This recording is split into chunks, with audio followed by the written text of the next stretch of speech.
আমি পিয়ালি। তো আজ আমি চলে এসেছি তোমাদের সাথে শেয়ার করে নেব যে আমি এই মাসে কী কী বই পড়েছি, এবং যেরকম আমি একটি ভিডিও এর আগেই করেছিলাম যে বৃষ্টির দিনে কোনো এক বৃষ্টির দিনে পড়ে ফেলার মতন বেশ কিছু বই, সেইটারই সেকেন্ড পর্ব নিয়ে। ঠিক আছে, তো এটা পর্ব নাম্বার 2, যেখানে দ্বিতীয় পর্ব এটা, যেখানে আমি শেয়ার করব বৃষ্টির দিনে আরও কিছু পড়ে ফেলার মতন বই, তো আমার সংগ্রহে থাকা এবং পড়ে ফেলার মতন বই। এর মধ্যে অনেকগুলো বই আমি গিফট পেয়েছি, বা আমাদের বেশ কিছু আমার পরিচিত বন্ধুবান্ধবের থেকে নিয়ে পড়া। তো সেগুলোই আমি সমস্তটাই শেয়ার করে নিচ্ছি, যে আমার পড়ে কেমন লেগেছে, কি বুঝেছি বা কী ফিল করেছি, আর এই মাসে আমি কতগুলো বই শেষ করলাম। তো আর একটা হচ্ছে যে আমার এই বইগুলো নিয়েই আরও যদি বিষয়ে কিছু জানতে চাও, আমার নিচে ইনস্টাগ্রামের লিঙ্ক শেয়ার করা থাকবে, সেখানেও যেতে পারো, সেখানেও আমার এই অভিজ্ঞতাগুলো শেয়ার করা আছে। তো চলো তাহলে শুরু করা যাক আজকের ভিডিও। তো আমার প্রথম বই হচ্ছে, তোমরা দেখতেই পাচ্ছ, যেদিন ভেসে গেছে, বিনোদ ঘোষালের লেখা।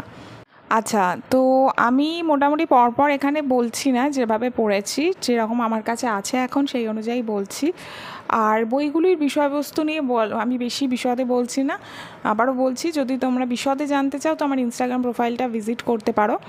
আমি মোটামুটি একটা সাবজেক্ট লাইন, এক লাইন দু লাইন করে বলে যাচ্ছি কী ছিল বিষয়বস্তু। এই বইটা সবাই দেখতে পাচ্ছ, যেদিন ভেসে গেছে, বিনোদ ঘোষালের লেখা। বইটি আমার বেশ পড়তে ভালো লেগেছে, খারাপ লাগেনি। একটা বৃষ্টির দিনে পড়ে ফেলার মতনই বই। বইটির দাম হচ্ছে 150 টাকা, এবং বইটি প্রকাশিত হয়েছে অরণ্যমন থেকে। আর বইটিতে অ্যাকচুয়ালি উঠে এসছে একটি অরিত্র বলে একজন মফস্বলের ছেলের ঘটনা, যেখানে দেখা গেছে যে অরিত্রর সাথে অরিত্রর জীবনের বিভিন্ন দিক এখানে উঠে এসছে।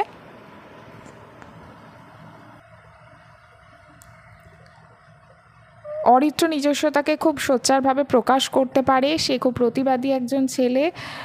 আবার তার মধ্যে একটা সাহিত্য প্রেমের জায়গাও দেখা যাবে, এবং তার যে প্রেমিকা, তার নাম শাওনির একটা জীবন উঠে এসছে, এবং গল্পটিতে একটা বিশেষ ধরনের প্রেমের সম্পর্ক দেখা গেছে, যার মধ্যে অনেকে অনেক রকম কিছু খুঁজে পেতে পারে। আমার গল্পটি পড়তে বেশ ভালো লেগেছে। অরিত্র চরিত্রটাকে ভালোও লাগবে, কোথাও হয়তো খারাপও লাগবে। বিভিন্ন চরিত্রের মেলবন্ধন এখানে ঘটেছে, এবং অরিত্রকে কেন্দ্র করে অনেকগুলো চরিত্র এখানে উঠে এসছে। তো এই ছিল যেদিন ভেসে গেছে বিনোদ ঘোষালের। এরপর যে বইটা নিয়ে কথা বলবো দেখতেই পাচ্ছ, সেটা হচ্ছে মেঘেদের দিন, সাদাত হোসেনের লেখা। এটা পত্রভারতী থেকে প্রকাশিত। এটার দাম হচ্ছে 150 টাকা। এই বইটি দেখাচ্ছে যে মানে ভীষণভাবে বর্ষার সময়, জায়গাটার নাম হচ্ছে নীলতলি। এবার এই জায়গাতেই হচ্ছে মারুফ আর তানিয়া ঘুরতে এসছে ছুটিতে। মারুফের ইচ্ছা ছিল, মারুফ যেহেতু ছোটোবেলা থেকে এখানেই বড় হয়েছে, মারুফের ইচ্ছে ছিল তানিয়ার সাথে তার সবেমাত্র বিয়ে হয়েছে, এবং সে তানিয়াকে দেখাতে চায়, তার গ্রামের বৃষ্টির সৌন্দর্য দেখাতে চায়, এবং সেখান থেকেই উঠে আসবে তার গ্রাম নিয়ে অনেকগুলো সত্যির জায়গা। সেখানেই উঠে আসবে বুড়ি একটি কিশোর বালিকা, তার মা, এবং তার মায়ের যে চরিত্রটা, সেটা ভীষণভাবে স্ট্রং একটা চরিত্র দেখানো হয়েছে, এবং বুড়ির সাথে কী কী ঘটনা ঘটছে, বা সেই গ্রামের সেইখানে মহিলাদের যে অবস্থান, সেই সমস্ত জায়গাগুলো উঠে আসবে। গ্রামের বর্ষা বা বৃষ্টির সময় প্রাকৃতিক সৌন্দর্য উঠে আসবে। কল্পনার জীবন আর গ্রামের জীবনের মধ্যে একটা পার্থক্য উঠে আসবে। নিম্নবিত্ত মানুষদের উপরে উচ্চবিত্ত মানুষদের যে প্রভাব, সেগুলো উঠে আসবে। তো মানে উপন্যাসটা ভীষণভাবেই মনকে ছুঁয়ে যাওয়ার মতনই একটা উপন্যাস ছিল। তো এই ছিল আমার দ্বিতীয় বই, মেঘেদের দিন, সাদাত হোসেন। আমার তৃতীয় বই হচ্ছে বর্ষণ অধিক, যেটা লিখেছেন রাজশ্রী দাস ভৌমিক। এটি প্রকাশিত হয়েছে বৈভাষিক থেকে, এবং বইটির দাম হচ্ছে 350 টাকা। এটা 1983 সাল, এবং সেই সময়ের পুলিশি যে অ্যাডমিনিস্ট্রেশন পদ্ধতি, সেটাকে অনেকটা তুলে ধরেছে। লালবাজারের হোমিসাইড ডিপার্টমেন্ট, যেখানে ইন্সপেক্টর কারাইচরণ সবে জয়েন করেছে, এবং তিনি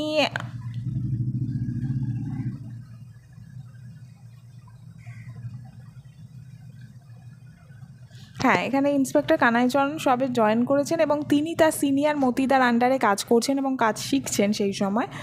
এবার হঠাৎ করেই পাওয়া যাবে হচ্ছে যাদবপুরের আশেপাশের কোনো একটি অঞ্চল থেকে ময়ূরীর মৃতদেহ পাওয়া যাবে, এবং সেখানে ময়ূরীর শাশুড়িরও মৃতদেহ পাওয়া যাবে আরেকটি বাড়ি থেকে। এই তদন্তের দায়িত্বপ্রাপ্ত হয়েই কানাইচরণ এই কেসটিকে সলভ করবে, এবং কিভাবে পুলিশের তদন্ত হয়, ভীষণ বাস্তব ভিত্তিক একটি গল্প। পুলিশি যে অ্যাক্টিভিটিগুলো হয় সেগুলো নিয়ে খুব সুন্দরভাবে বাস্তবভাবে বলা হয়েছে এখানে, এবং কীভাবে মানে এখানে বর্ষার জায়গাটা, বৃষ্টির জায়গাটা ভীষণভাবে উঠে এসছে, কীভাবে বর্ষার মধ্যেও পুলিশি তদন্তের কাজ থেমে থাকছে না, এগিয়ে চলেছে। এবং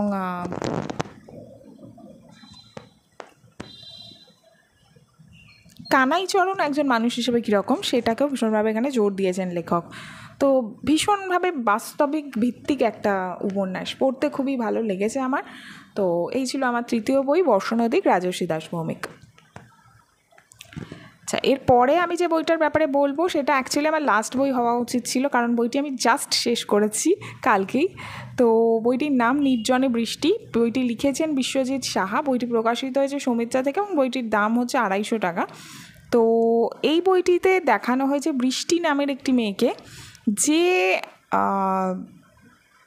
ভীষণই আত্মবিশ্বাসে ভরপুর একজন মেয়ে এবং মানুষ, এবং তার জীবনকে কেন্দ্র করেই পুরো উপন্যাসটা তৈরি হয়েছে। এবং সে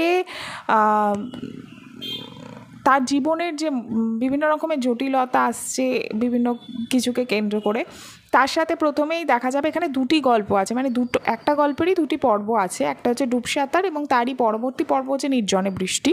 তো সেখানে দেখা যাবে যে একজন শিক্ষাবিদ এবং মোটিভেশনাল স্পিকার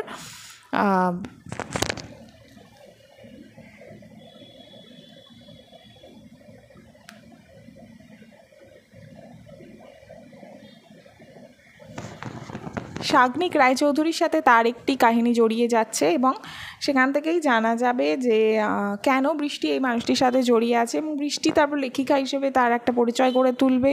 বৃষ্টির সাথে উঠে আসবে একটি সম্পর্ক, নন্দিতার সম্পর্ক। এখানে বেসিক্যালি সমাজের মেন জায়গাগুলোকে, মানে কিছু কিছু গুরুত্বপূর্ণ জায়গাকে ভীষণভাবে তুলে ধরা হয়েছে। লোভ, প্রতিহিংসা, সম্পর্কে বিভিন্ন ধরনের জটিলতা এখানে দেখানো হয়েছে।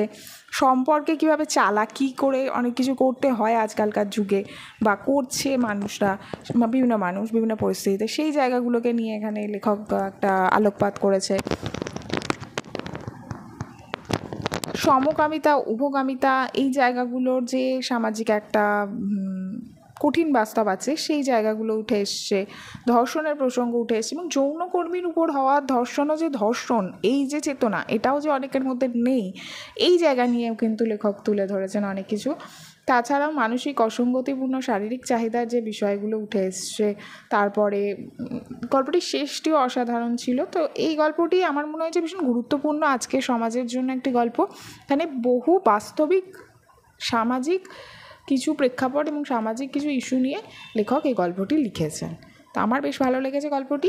সৌমিত্রা থেকে প্রকাশিত, বইটির দাম 250 টাকা, আর লিখেছেন বিশ্বজিৎ সাহা, নির্জনে বৃষ্টি।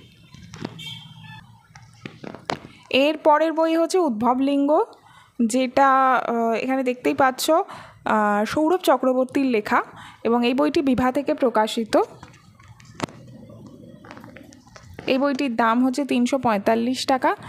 এই বইটির যে বিষয়বস্তু, মানে তন্ত্র সাধনা, এটি আমার খুব, মানে আমি ভীষণভাবে এই বিষয়ের প্রতি খুব একটা আকৃষ্ট বোধ করি না, বা এই ধরনের বই পড়ি না, কিন্তু এই বইটি আমার ভীষণভাবে কেন জানি না পড়তে ইচ্ছা হয়েছিল তখন, তো সেই কারণেই পড়ে ফেলে। এবং পড়তে গিয়ে লক্ষ্য করলাম যে সমস্ত বিষয়ের উপর আমার পড়তে ভালো লাগে, বৃষ্টি, এখন যেটা করছি আর কি, বৃষ্টি নিয়ে পড়া বা বর্ষা নিয়ে পড়া, এই সময়টাকে তুলে ধরার চেষ্টা করছি।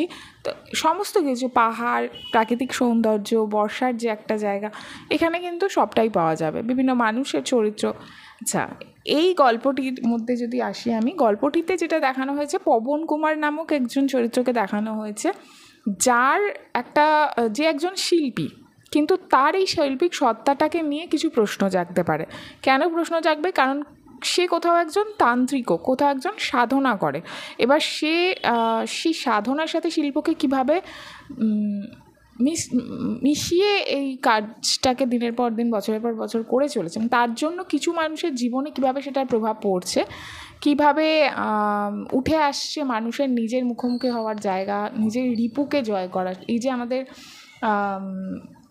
রিপুর একটা জায়গা থাকে, যে কাম, ক্রোধ, এই যে 5টি রিপু আছে আমাদের, সেই রিপুকে জয় করার যে জায়গা, সেই জায়গাগুলোকে নিয়েই লেখক এখানে এই গল্পটিকে লিখেছেন। ভীষণ সুন্দর লেখা, এবং যেভাবে উনি এগিয়েছেন গল্পটাকে ভীষণই প্রশংসনীয়, এবং গল্পটি পড়তে খুবই ভালো লেগেছে আমার। এবং গল্পটির যে ধর্মতন্ত্র এগুলোর উপরে গিয়ে যে মানুষের মুখোমুখি হওয়ার, রিপুকে জয় করার যে জায়গাটা, এটা আমার বেশি ভালো লেগেছে। তো গল্পটা বেশ অন্যরকম ছিল, আমার বেশ ভালো লেগেছে পড়তে। তো এই গল্পটি মূলত ওই 6টি রিপুকে ঘিরেই আর কি গল্পটিকে লাস্টে গিয়ে দেখা যাবে যে ওরা যে বিপদটা থেকে উদ্ধার পাচ্ছে সেটা ওই 6টি রিপুর কে জয় করার মধ্যে দিয়েই পাচ্ছে। তো সেইটার বিভিন্ন রকমভাবে বর্ণনা এখানে পাওয়া যাবে, এবং গল্পটি ভীষণ ইন্টারেস্টিংভাবে লেখাও হয়েছে। তো এই ছিল আমার পরবর্তী বই, উদ্ভবলিঙ্গ, সৌরভ চক্রবর্তী। আচ্ছা, এর পরের বই হচ্ছে আংশিক মেঘলা আকাশ ও মৃত্যুর সম্ভাবনা, অরূপ রতন সমাদ্দার। এটিও বৈভাষিক থেকে প্রকাশিত। এটির দাম হচ্ছে 475 টাকা। এই বইটি মূলত কালিম্পংয়ের একটা গ্রাম কোলাখাম, সেখানেই হঠাৎ করেই কিছু মানুষ এসে উপস্থিত হবে একটি হোমস্টেতে। কারণ রাস্তার অবস্থা ভীষণই খারাপ, এবং আবহাওয়ার অবস্থারও অবনতির জন্য কিছু মানুষকে তখন কোথাও কোনো হোমস্টেতেই ফাঁকা জায়গা না থাকার জন্য সবাই এসে ওই হোমস্টেতেই উঠবে, এবং তারপরেই হয়ে যাবে 2টো খুন। এবং তখন আবহাওয়ার অবস্থা এতটাই খারাপ যে তখন কোথাও বেরোতে তখন বারণ করা হচ্ছে, বেশি কোথাও যেতে বারণ করা হচ্ছে, কারণ রাস্তা খুবই খারাপ অবস্থায় আছে। তো সেই রকম একটা পরিবেশে এই যে আবহাওয়া এবং এই বৃষ্টির ওয়েদার, এই পাহাড়, তারপরে সেখানে হোমস্টের বর্ণনা, এগুলো নিয়ে গল্পটা অসাধারণ ছিল। যেভাবে দৃশ্যগুলো উঠে এসছে সেটাও ভীষণ ভালো ছিল। খুনটা যেভাবে করা হয়েছে, কোন ব্যাকগ্রাউন্ড থেকে এসছে, কোন গল্পটির যে প্রেক্ষাপট যেগুলো ছিল সেগুলো অসাধারণ ছিল।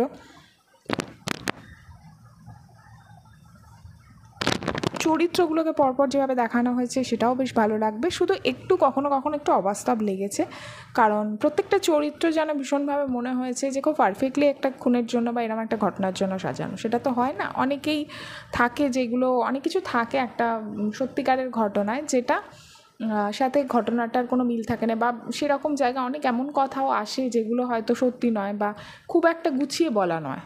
কিন্তু এখানে অনেক সময় দেখা গেছে যে, বেশিরভাগ সময় দেখা গেছে সবটাই খুব গোছানো, সবটাই খুব সুন্দরভাবে সাজানো হয়েছে যেন গল্পটার জন্যই। তো এইটা একটু অবাস্তব লেগেছে, বাকি সব দিক থেকেই বইটা পড়তে অসাধারণ লাগবে। এবং যেরকম বইয়ের কভার বা প্রচ্ছদের যে ছবিটা দেখা যাচ্ছে, ভীষণ কোজি একটা ছবি, সেই রকমভাবেই গল্পটাকেও ফিল করা যাবে। এর পরের বই হচ্ছে জলের ভেতর জলের বিসর্জন, মুকিত চৌধুরী লেখা, অভিযান থেকে প্রকাশিত। বইটির দাম হচ্ছে 300 টাকা। তো বইটিতে এইটা একটি নাট্য উপন্যাস, এবং এখানে হাওড় জীবনের কথা উঠে এসছে। হাওড় অঞ্চল জুড়ে বিশাল জলরাশি, ভাটি দেশ, জলের দেশ, সমুদ্রের মতোই জলরাশি তার চারিদিকে। সকল ধানি জমি, ঘাসের মাঠ জলে ভেসে থাকে, দ্বীপের মতো ভেসে থাকে ঘরবাড়ি। হাওড়ের যাত্রাপালা, নাটক, নাচ, গান ভরিয়ে রাখে তাদের গ্রাম্য জীবন। তাদের গ্রামের মতোই তাদের অন্তরের আবেগ উচ্ছ্বসিত।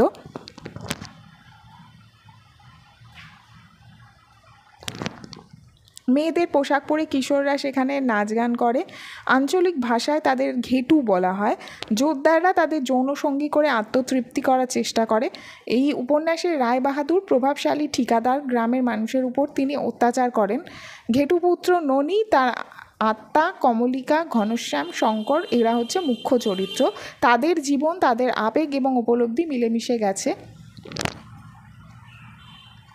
এই জলরাশিময় হাওড়দের গ্রামে, ভাটি দেশে।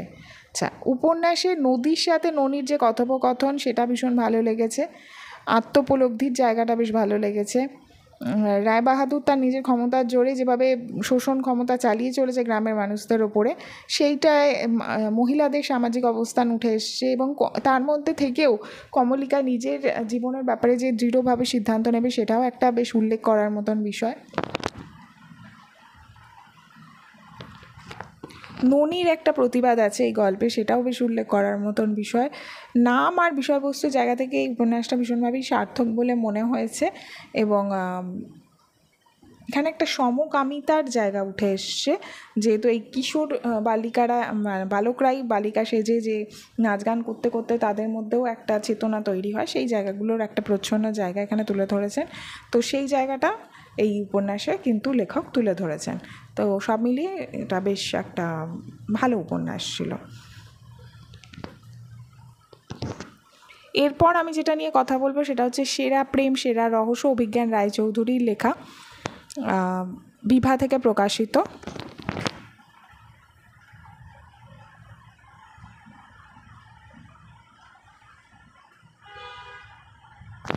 এটার মূল্য হচ্ছে 222 টাকা। এটার মধ্যে 17টা ছোট গল্প আছে, কোনোটা অলৌকিক, কোনোটা রহস্যের, কোনো গল্প সব কিছুর মিশ্রণ, অলৌকিক, রহস্য, প্রেম, সব কিছু নিয়েই গল্পগুলো।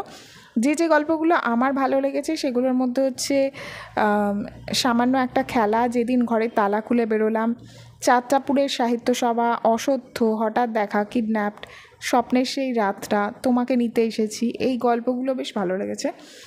আর এটা পড়তে পড়তেই হঠাৎ করেই আমার যেটা মনে হচ্ছিল যে প্রত্যেকটা গল্পেই বিভিন্ন ধরনের বিষয় নিয়ে এখানে লেখক লিখেছেন। যেমন কিছুটা এসছে যে সঠিক সময় না এলে আমরা যেটা চাইছি সেটা সবসময় সেই সময় হয় না। তারপরে কোথাও উঠে এসছে যে প্রেম বা ভালোবাসার মধ্যে মানুষের সৌন্দর্যের থেকেও বা দৈহিক জায়গা থেকেও তার মানে সেখানে অন্যান্য জায়গাকে গুরুত্ব দেওয়ার জায়গাগুলো, বা সম্পর্কে ভালোবাসার উপরে কিছু হতে পারে না, এই জায়গাগুলো উঠে এসছে কিছু কিছু জায়গায়। এবং অনেক রকমের অলৌকিক জায়গা উঠে এসছে, যেখান থেকে প্রত্যেকটা গল্পই আলাদা বিষয়কে ছুঁয়ে গেছে এবং বেশ ভালো লাগবে গল্পগুলো পড়তে, বেশি সময়ও লাগবে না। প্রত্যেকটা গল্পই বেশ ভালো লাগার মতন গল্প বলেই মনে হয়েছে আমার। তো এই ছিল আমার পরের বই, সেরা প্রেম সেরা রহস্য, অভিজ্ঞান রায়চৌধুরী, বিভা থেকে প্রকাশিত। এর পরের বই হচ্ছে মেঘছায়া, অভিক দত্তর লেখা। এই উপন্যাসটা আমার খুব একটা ভালো লাগেনি, তবে এই উপন্যাসে বেশ অনেকগুলো বাস্তব জায়গা উঠে এসছে, আজকের সমাজের বিভিন্ন চিত্র উঠে এসছে, একটা সম্পর্কের ধরন উঠে এসছে, এবং সম্পর্কে কিছু ক্ষেত্রে হয়তো আমার মনে হয়েছে যে কিছু ট্রমার জায়গা উঠে এসছে।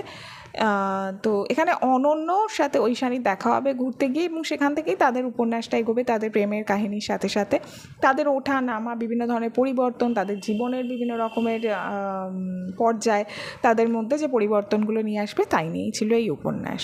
তো এটা হচ্ছে আমার পরবর্তী বই মেঘছায়া, অভিক দত্ত, এবং এটি প্রকাশিত হয়েছে বুকলুক থেকে।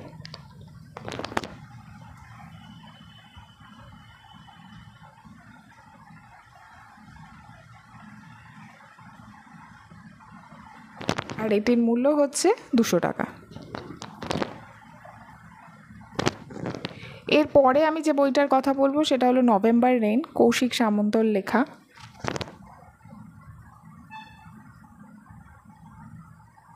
এটি প্রকাশিত হয়েছে অরণ্যমন থেকে, এবং এটির দাম হচ্ছে 225 টাকা। তো এখানে দেখা যাবে যে সায়নের সাথে পুপুলের একটা সম্পর্কে বিচ্ছেদ হচ্ছে, এবং সেটা হচ্ছে বিয়ের সময়, মানে ফুলশয্যার রাত্রেই। তো সায়ন অনেক চেষ্টা করবে সেখানে পুপুলকে মানানোর বা করার, কিন্তু সেখানে সম্পর্কটা ঠিক হবে না, কারণ সায়ন এমনই একটা ঘটনা ঘটাবে, ওরকম একটা মুহূর্তে এমন মানে অন্য একজনের নাম নিয়ে ফেলবে, তো সেখান থেকে একটা ভুল বোঝাবুঝি বা একটা সম্পর্কের মধ্যে দূরত্বের সৃষ্টি হবে। তো যাই হোক, তারপরেই ও বেরিয়ে যাবে নর্থ বেঙ্গলের দিকে, কালিম্পংয়ের রাস্তায়, এবং সেখানে ট্রেনে একজনের সাথে সায়নের আলাপ হবে।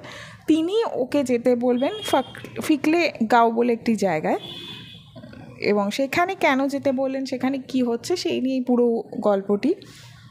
গল্পটা মেইনলি যেটা ভালো লেগেছে যে শেষের দিকটা বা যেভাবে এগিয়েছে গল্পটা, সেই জায়গাটা বেশি ভালো লেগেছে। এখানে কিছু কিছু গান দিয়ে বা বেশ মজা করে লিখেছেন লেখক, লেখার ধরনটা বেশ ভালো লেগেছে, পাহাড় বৃষ্টি যেভাবে বর্ণনাগুলো দিয়েছে এগুলো ভালো লেগেছে। একটু মনে হয়েছে যেন সায়নের চরিত্রটা একটু কমফর্ট জোন খুঁজে চলে সবসময়, এরকম টাইপের। শুধু সায়নের চরিত্রই না, আমি বলবো পুরো গল্পটাতেই আমি যেন পেয়েছি একটু ভীষণ কমফর্ট জোন, এই কনসেপ্টটা উঠে এসছে বিভিন্ন জায়গায়। আর ভালো লেগেছে, খারাপ লাগেনি বইটা আমার। তো এটা ছিল আমার পরবর্তী বই নভেম্বর রেন, কৌশিক সামন্ত। এরপরে যে বইটি নিয়ে আলোচনা করব সেটা হলো জলেশ্বরী, ওবায়দ হকের লেখা। এটিও প্রকাশিত হয়েছে অরণ্যমন থেকে।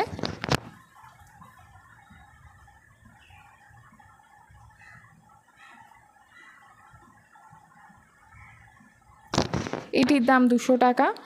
এবং এই বইটি হচ্ছে মানে একটা সত্যি কথা বলতে কি এটা ভীষণভাবে ছুঁয়ে যাওয়ার মতন একটা বই। এখানে দেখানো হচ্ছে যে বন্যা কবলিত কিছু গ্রাম এবং মানে বেশিরভাগ গ্রামগুলোই আর কি জলের তলায় চলে গেছে।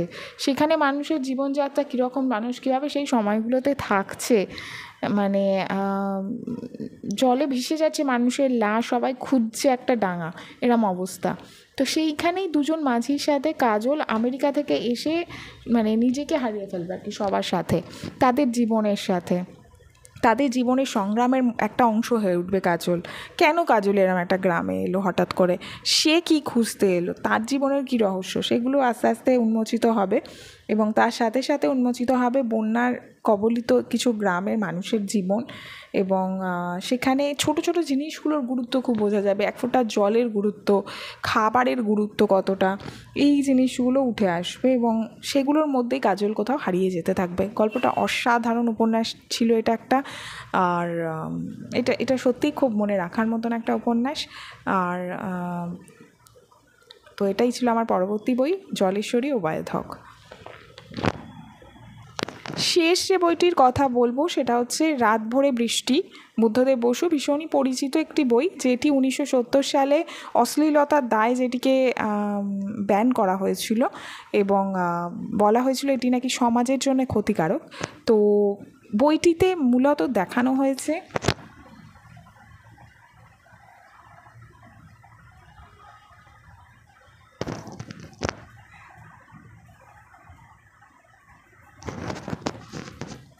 একটা দ্বন্দ্ব, মালতী আর নয়নাংশুর বিয়ের পর থেকে তাদের সম্পর্ক নিয়ে যে দ্বন্দ্বগুলো, সেগুলো নিয়েই বইটি লেখা। কোনোভাবে অশ্লীলতার জায়গা আমি এখানে পাইনি, যদিও এই অশ্লীলতা কথাটার মধ্যেই হয়তো কিছু দ্বন্দ্ব বা কিছু ভুল মানে থাকতে পারে, মানে এক একজনের কাছে এই শব্দটা হয়তো এক এক রকমের হতে পারে। তো সেই জায়গা থেকে না দেখে যদি আমি সত্যি উপন্যাসটার কথা বলি, উপন্যাসটা একটা মোনোলগের মতন এগিয়েছে এবং দুজনের যে আলাদাভাবে সম্পর্কের এই দ্বন্দ্বগুলো নিয়ে অনুভূতি, সেটা নিয়েই পুরো উপন্যাসটি বেসিক্যালি।